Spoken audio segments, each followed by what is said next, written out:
Good morning students. आज हम लोग इंट्रोडक्शन टू यूक्लिड्स ज्योमेट्री के पार्ट 5 में एक्सरसाइज 5.1 के नेक्स्ट क्वेश्चन को हम लोग डिस्कस करेंगे। तो हमारा नेक्स्ट क्वेश्चन है, in the given question 4 point C is called a mid point of the line segment A B.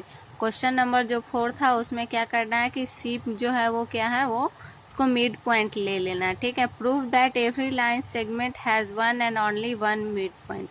और इसमें बताना है कि प्रत्येक लाइन सेगमेंट जो होता है उसका सिर्फ और सिर्फ क्या होता है, एक ही मिड पॉइंट होता है। ठीक है। तो हम लोग सबसे पहले क्या कर लेते हैं, ये लाइन हमारा ए बी दिया था, उसमें हम लोग मान लेते हैं कि सी और डी जो है दोनों ही क्या है, हमारा मिड पॉइंट है। ठीक है। Let us consider there are two mid point C and D. ठीक है। लेकिन ऐसा तो हो नहीं सकता, एक ही मिड पॉइंट हो सकता है, लेकिन हम लोग यहाँ पे प्रूफ करेंगे कि क्या होगा, कि एक ही मिड पॉइंट होगा। तो हम लोग लिखते हैं, अगर क्या लेते हैं, C is the mid point of A B. अगर इस ए बी का अगर हम C मिड पॉइंट लेते हैं तो क्या हो जाएगा, A C is equal to B C होगा। तो A C equal to B C. अगर हम लोग क्या करते हैं, दोनों साइड क्या करते हैं, ए सी को ऐड कर देते हैं। ठीक है।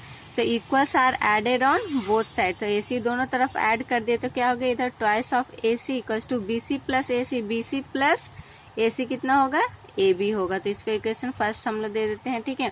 उसी तरीके से अब हम लोग डी को मिड पॉइंट मान लेते हैं। ठीक है। तो डी को मिड पॉइंट मान लेते हैं तो क्या हो जाएगा, A D equals to B D, A D equals to B D हो जाएगा। दोनों तरफ ए डी को ऐड कर देते हैं, equals are added on both side. तो ए डी तो twice of A D equals to इधर भी ए बी हो जाएगा। इसको सेकेंड दे देते हैं। फ्रॉम फर्स्ट एंड सेकेंड देखो दोनों तरफ ए बी है, तो हम लोग लिख सकते हैं twice of A C equals to twice of A D, है ना। हम लोग आते हैं आगे, तो हम लोग यहाँ पे लिखेंगे तो क्या हो जाएगा, यानी कि हम लोग लिख सकते हैं आपकी ए C equals to A D लिख सकते हैं। और ये संभव कब होगा, जब पॉइंट सी और डी जो होगा वो सिंगल पॉइंट होगा, यानी कि दोनों एक दूसरे पॉइंट, दोनों पॉइंट जो होगा एक ही पे होगा, कॉन्साइड कर जाएगा। तो लिखेंगे it is possible only when the point C and D are considered, है ना। तो लिखेंगे hence our assumption is wrong, जो हम लोग माने थे वो गलत हो गया। There can be only one mid point of the given line segment. इसीलिए सिर्फ और सिर्फ क्या होगा, एक ही मिड पॉइंट हो सकता है किसी भी लाइन सेगमेंट का। ठीक है। नेक्स्ट क्वेश्चन पे आते हैं। यहाँ फिगर दिया हो, इसमें A C equals to B D दिया, प्रूफ करना A B equals to C D. तो ए सी इक्वल्स टू क्या हम लोग लिखेंगे, A C equals to A B plus B C, और बी डी इक्वल्स टू क्या लिखेंगे, B C plus C D. ठीक है। अब लेकिन हम लोग को दिया हुआ ए सी बराबर बी डी, तो हम लोग इन दोनों को बराबर कर देते हैं।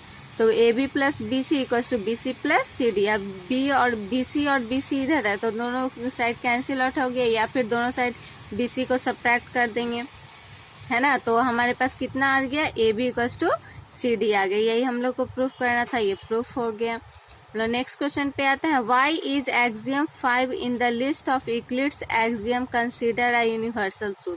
जो एक्सियम 5 जो है वो दिया हुआ यूक्लिड्स एक्सियम में, उसको यूनिवर्सल ट्रूथ क्यों कहा गया है ना, कंसीडर किया गया है। तो हमारा एक्सियम 5 क्या था, the whole is greater than the part, यानी कि जो कोई भी होल जो होता है वो क्या होता है कि उसके एक पार्ट से वो बड़ा होता है, जो कि मैं आप लोग को इसके एक्सियम में आप लोग को डिस्कस की थी, एक्सप्लेन की थी।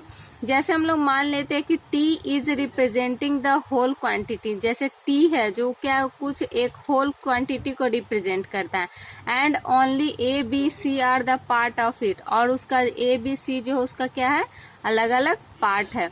तो नाउ हम लोग T इक्वल्स टू क्या लिख सकते हैं, A प्लस बी प्लस सी, यानी कि T बराबर क्या होगा, इन तीनों का सम होगा।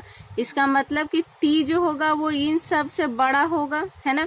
A से भी बड़ा होगा, B से भी बड़ा होगा, और C से भी बड़ा होगा।